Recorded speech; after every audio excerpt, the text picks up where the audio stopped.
de l'Azerbaïdjan et de l'Ouzbékistan, et c'est une alliance inédite. D'abord, ce qu'il faut noter, c'est qu'Israël importe chaque année plus de 90% du blé qu'il consomme, et comme on le sait, la guerre en Ukraine a provoqué une crise alimentaire mondiale, et avant cela déjà, le Covid avait aussi rendu l'importation de marchandises beaucoup plus difficile pour Israël, et la conséquence de tout cela, eh bien, c'est une très forte augmentation des prix des produits.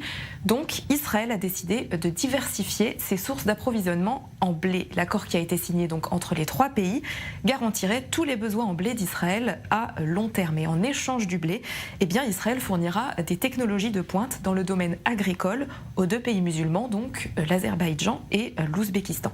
Le ministre israélien de l'Agriculture, Avi Dirter, s'est félicité de cet accord passé avec deux pays musulmans. Donc voilà ce qu'il dit. En cette période d'incertitude mondiale, de nombreux pays souhaitent avancer avec nous en raison d'intérêts communs. Nous continuerons à créer davantage de partenariats entre l'État d'Israël et d'autres pays, garantissant ainsi la sécurité alimentaire des citoyens d'Israël. Alors la question qui se pose désormais, c'est de savoir si cet accord risque d'avoir des conséquences sur les relations entre Israël et l'Ukraine, parce qu'une très large majorité du blé qui est importé en Israël provient d'Ukraine, et depuis plusieurs semaines, eh bien, les relations entre Jérusalem et Kiev sont déjà assez tendues sur plusieurs dossiers. On peut notamment en citer deux. Il y a un mois, l'Ukraine avait accusé Israël de refuser des réfugiés ukrainiens. Et puis il y a eu une autre polémique, cette fois pas plus tard que la semaine dernière. Kiev avait fustigé un accord de coopération qui avait été signé entre Israël et la Russie. Cette fois, c'était dans le domaine du cinéma, et ce, évidemment, en plein conflit entre Kiev et Moscou.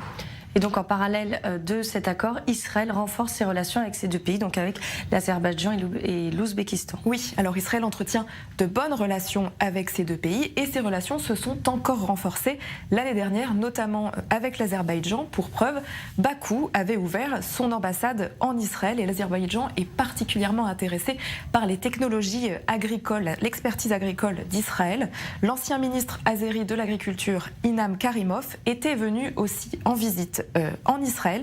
Il avait rencontré son homologue Avi Dirter pour discuter donc de l'exportation de technologies israéliennes. Et puis avant cela, Israël avait déjà commencé à partager ses connaissances avec l'Azerbaïdjan dans le domaine agricole en particulier. Et c'est d'autant plus important que l'Azerbaïdjan a une frontière commune avec l'Iran, une frontière commune longue de plus de 600 km.